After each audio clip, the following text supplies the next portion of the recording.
Oh, okay, okay. He wants me to play.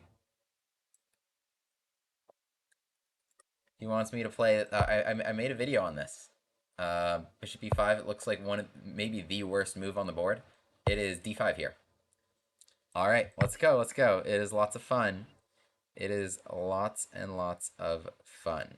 All right, move here is queen g5 or a6. It is queen g5. All right, I recommend here knight f3. I believe.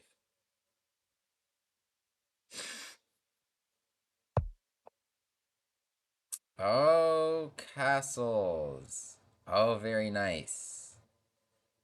I like it. I like it. Takes and just coming out like this. Okay. I'm writing nice. All right, I don't really have a choice here. I gotta take this. But it's a fun line. Like if knight takes c6, we go queen g2, and we go a6. All right.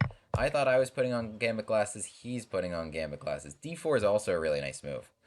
Because if rook e1, I was going to shut down this file. And if ed5, I think my queen sidesteps the most dangerous file. d4, I obviously can't take it. My knight's pinned. I can't take this. Rook e1, I'd lose my queen. I've got to stay in contact with this, so that leaves e6 and d6. Uh, e6 just seems more sus, because rook e1 and like d5 forks.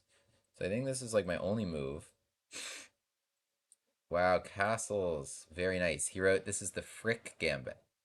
Wow, my viewer got me with a very nice counter gambit on my own gambit.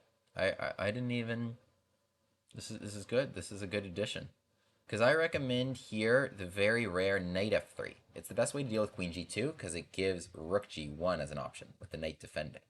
So it's the best way to deal with that. But just ignoring everything. It does protect g2 obviously, and coming after me. So queen d6, I've stumped him. d4 is a good move. What would I recommend here for white? I think takes and ac3 hits my queen, defends the bishop. I think that's not looking good for me though, because after an ac3, queen's got to move. Then d5 comes. Then it looks like I'm losing something here. So maybe I should just play a6. I cannot lose this piece. This is the only justification I have for being so behind in development and having such a terrible position. All right, I'm gonna play a6. Queen d5 and ac3. It was gonna be similar. Queen d8. Then the other pawn would come to d5 and would win this. So I'm gonna play a6. I'm gonna try to not lose a piece. So takes. Bishop a4 b5. This is an idea actually we use a lot in the Spanish counter gambit. Bishop a4 b5. So I could also throw in queen takes d5 again, but c3 d5 seems similar to me. It's certainly playable. c3 queen d8, d5 b5. Maybe I should do that. Though I don't want to test my luck. Yeah, I don't want to test my luck. I don't want to open up more things right now. I've survived, kind of, and I'm happy about that. So it doesn't opt for this trade. So knight is able to move with no pin. Hallelujah. Now here comes the problems on the e-file. Let's see if we can withstand this storm as well. Looking pretty solid right now. I don't want to tempt fate, but if I can get a couple more moves in castle, and white cannot strike. Okay, so here comes a strike. Here comes a strike. That's absolutely the way you should play right now. Here comes maybe c5 or something like this. Let's go takes. So if queen takes, then maybe I'm just gonna make a swap here. So a takes. My idea now is just to play knight f6. c5 queen d5 I want to play without the bishop bothering me. But now, okay, I haven't protected this enough. So castles, c5. I have a tricky way to hang on. It's not strictly necessary. Oh, we're running very low on time. Okay, let's go here.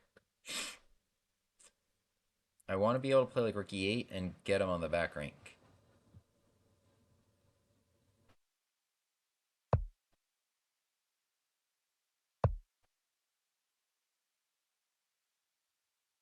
I just added him 30 seconds.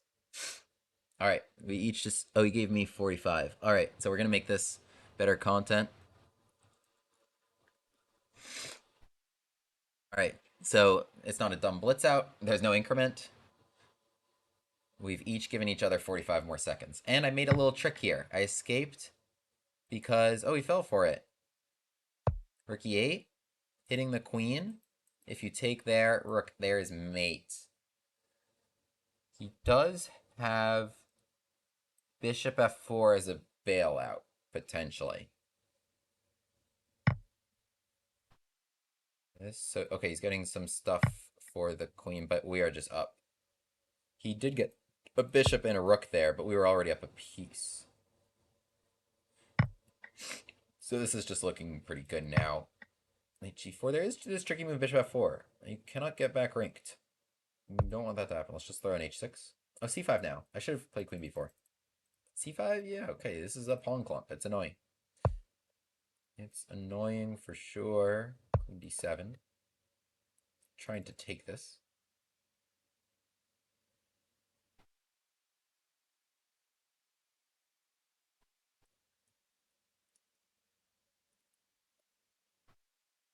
Alright, well, we are dodging a very dangerous line in the Spanish counter gambit. We are going to survive. But it feels like barely. Feels like barely, and I'm very intrigued by the line.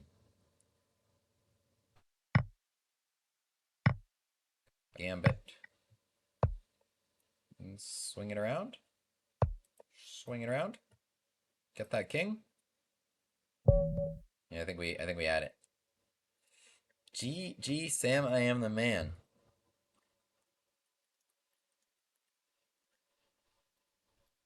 GG, what a line. Let's have a look at this. So I made a video. About, in this position, in the Ruy Lopez, studied to death. Every move that exists you've seen. Knight f6, d6, a6, g6, knight e7, bishop's out. Everything, it's all a line, right?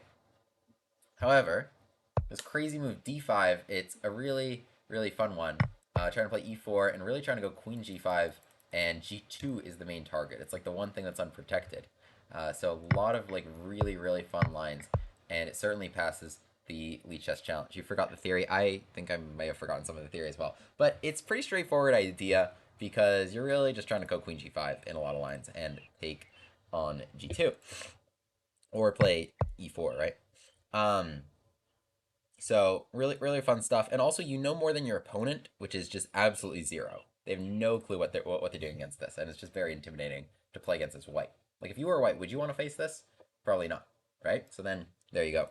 And it's undeclinable, right? Unlike like the Schliemann or the Janisch, where the best way to play against it is like knight c3 or d3, just not take it, and then here black's just a little bit worse. But d5, this is undeclinable because this is just bad for white.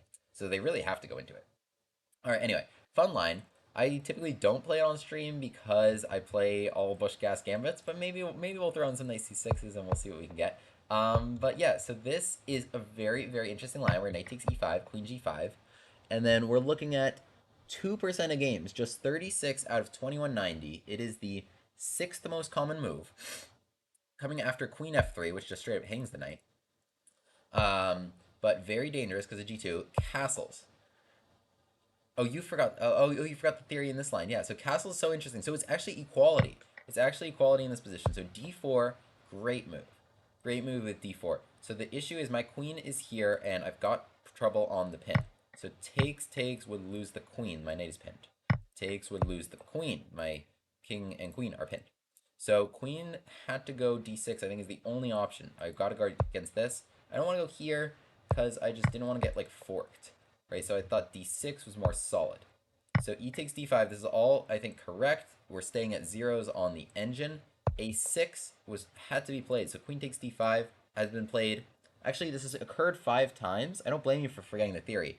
This has occurred 6 times. 5 queen takes d5s and 1 just knight f6, just allowing this to be taken, after which black is just worse, down a pawn or two, and, you know, doesn't have their extra piece anymore. So I'm the first to actually find this move, a6. Not to flex, but also just stating facts. So queen takes d5, knight c3. This is bad. So the queen now needs to come back. How is knight c3? Nobody played knight c3? Or c4 is also fine. Same idea, hitting the queen, protecting the bishop. Queen comes back d5. Very dangerous. Now, oh, the pawn's on c4, so b5 becomes much harder to play.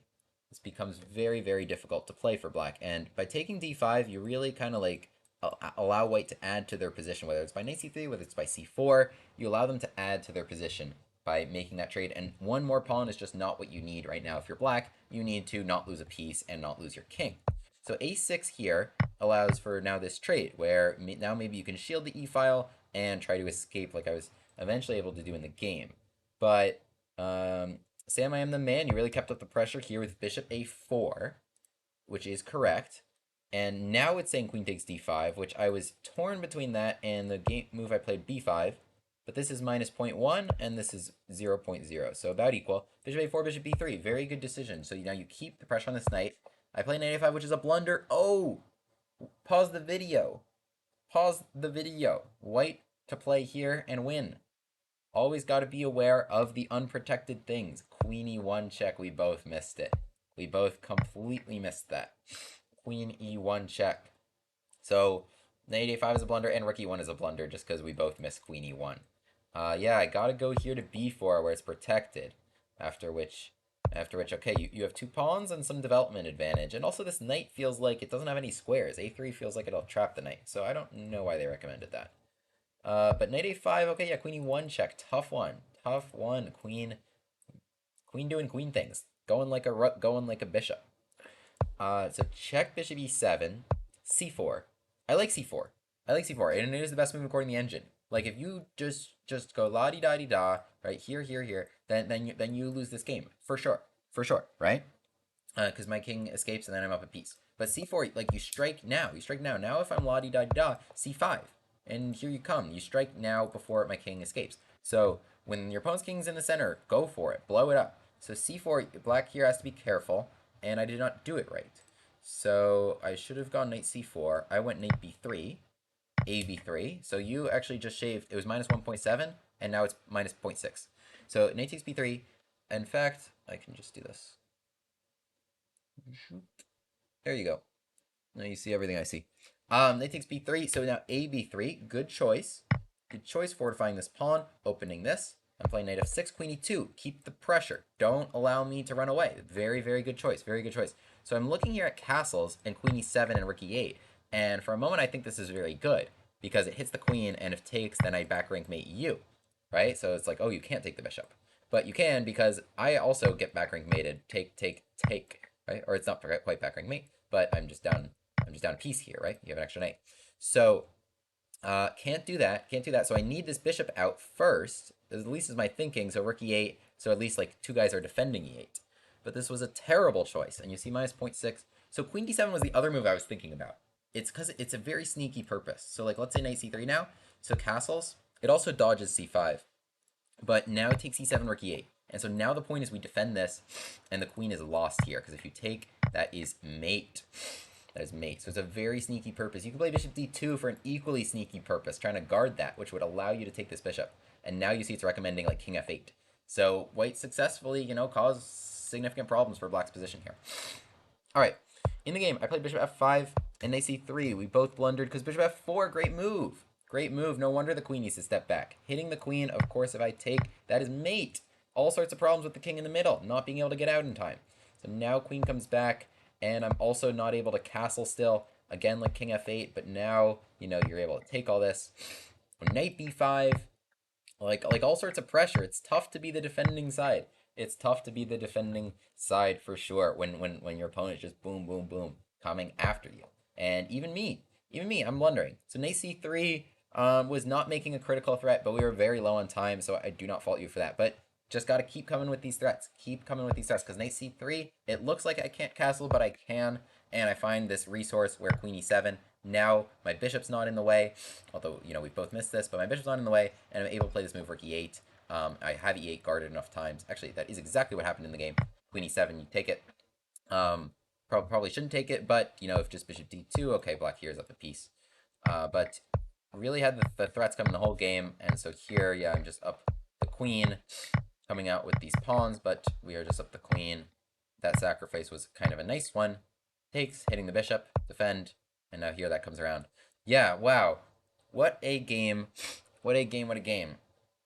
It is called the Frick Gambit, and it is a good one. It is with, as in Frick, I lost my knight. Nice. What's that patch on my prime? So d5 takes, if you want, if you're a Rui player, and you want to counter the Gambit, you want to be like, no, you're not putting on the Gambit glasses.